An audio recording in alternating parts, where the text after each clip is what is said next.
All right. So this is Adam. He works at the alternative school. He teaches over there.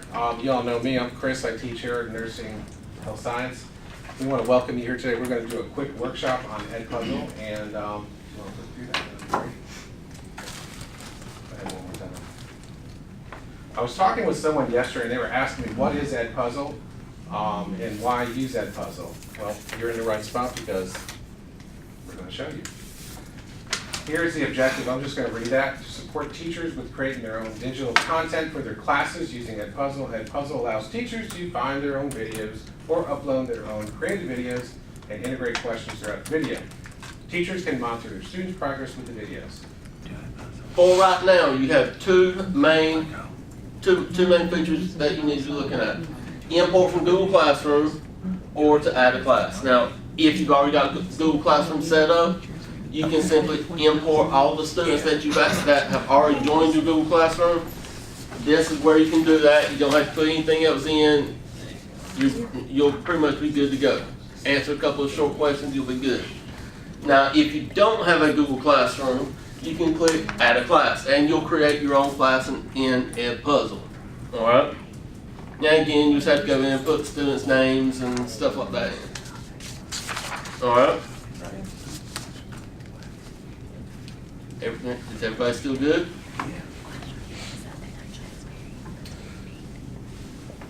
So now we come down to the part of actually finding a video. All right. The best part about ePortfolio is the fact of I'm sure everybody in this room has used a video from YouTube before, right? Or some other Vimeo or some other form of or video resource. All right. Oftentimes, a lot of those videos are way too long for what we really want, especially in terms of the flipped classroom, like Chris mentioned earlier. If you're trying to assign videos, you're not going to be there to tell the student, all right, we need to stop it right here. The very first thing they see when they open up, holy cow, this thing's 20 minutes long, I'm not watching this thing. And short of being a Hollywood film director, I mean, most people don't have the know-how to go in and trim the video out. All right? ePortfolio gives you some of those features, and that's what we're going to look at. All of these, ePortfolio has its own videos that are already preloaded. You get access to now that you're signed up for it. YouTube, Khan Academy, National Geographic, TED Talks, Veritasium, Number 5, Crash Course, and Vimeo are all sites that ePortfolio already works well with. All right, so you can pull from any one of these sites. I know a lot of different teachers that I've talked to love Khan Academy. Several love National Geographic.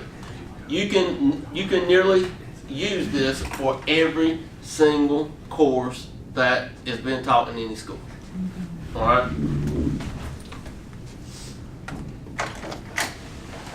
Now, at this point, this is when you get to trade in. You get to be that Hollywood superstar.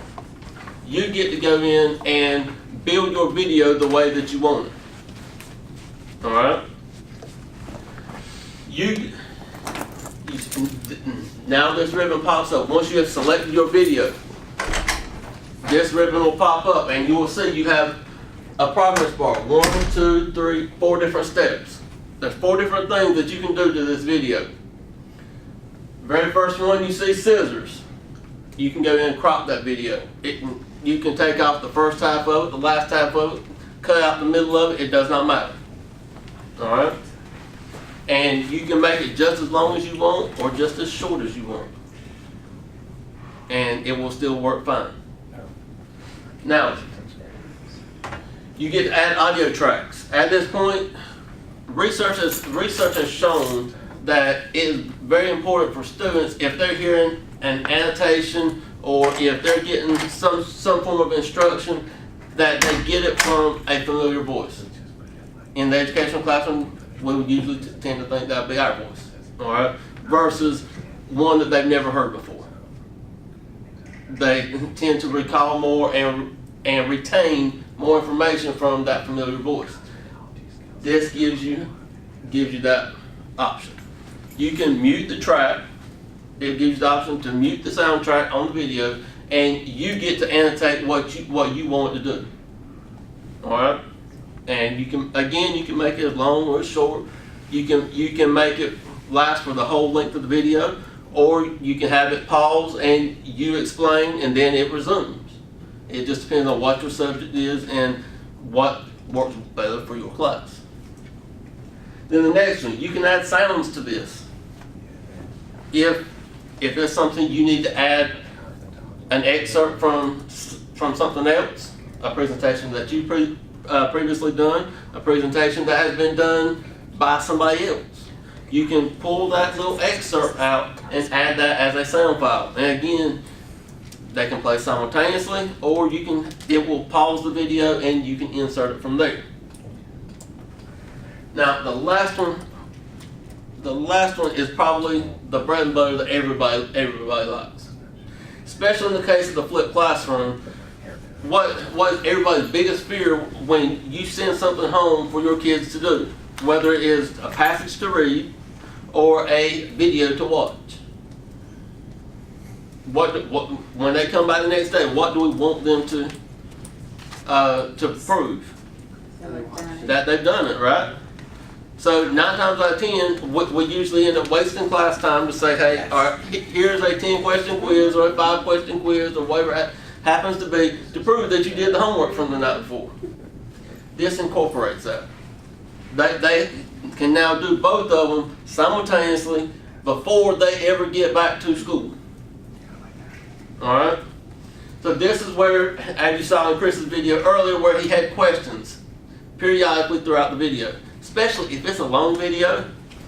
If it's a long video, you can put those questions every 5 seconds, every 10 seconds, every 2 minutes, everywhere you want them at. That will not be a problem. Or you can wait until the end and put it in there. But you get to, basically it's scaffolding that video. You're stopping them and quizzing them on that one small portion of the video instead of expecting them to remember 10 minutes worth of video for 5 questions at the end. And here, this is where you get to go. You get to select, type your question. You can select what type of question you want, whether you want open-ended, whether you want check boxes like we see Chris and Joy's putting in and harassing his students with, or multiple choice questions. All right, so that they can go in and put these in. You get to create the answer key so that you get all those wonderful analytics that Chris was talking about earlier. All right, last step in this development is deployment. All right, you can create it all day long, but if you don't know how to deploy it, it becomes a pain in the butt and you don't know what to do with it. All right, first thing you have to do is assign it to your class. Once you assign it, you have to share the link or embed code.